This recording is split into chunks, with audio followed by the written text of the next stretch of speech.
Alex Azar is the perpetrator of the largest genocide this country has ever seen, and you do not know his name, but that just changed today. It turns out he's the boss of Anthony Fauci, he's the boss of CDC, he's the boss of NIAID, he's the boss of NIH, he's the boss of the FDA, and guess what? He's the first guy that the FBI should cuff, lock up, and put in prison for the rest of his life. And don't think I'm actually advocating justice for the sake of justice. I'm advocating justice because the minute we actually have the first felony conviction, as it turns out, the emergency use authorization cannot stand if the basis of it was a felony, and that's written into the law. We have one focus. We have one silver bullet. And I am waiting for one AG in this country to stand up and be accountable for the lives that are being lost. There are 2 websites right now, by any grace of God, in the next 5 minutes or 10 minutes or hour, there's going to be 100 websites like this, because what I conveniently did for every attorney general, for every U.S. attorney, for every law enforcement agent in this country, what I did was I went ahead and drafted the indictment notice. The United States of America v.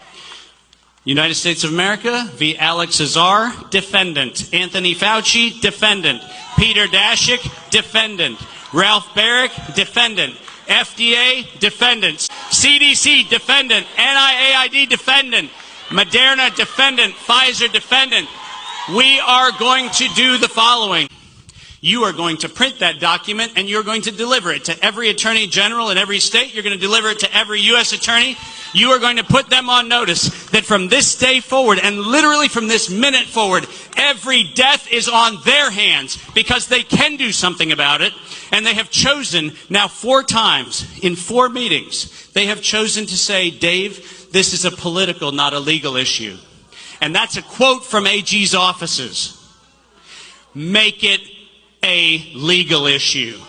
And if they haven't made it a legal issue, if you haven't heard that an AG met with me, make it a political issue next year. Ladies and gentlemen, we the people can do something. You now are entrusted with much. And to quote that beautiful narrative in the Gospels, when you have been entrusted with much, even more is required.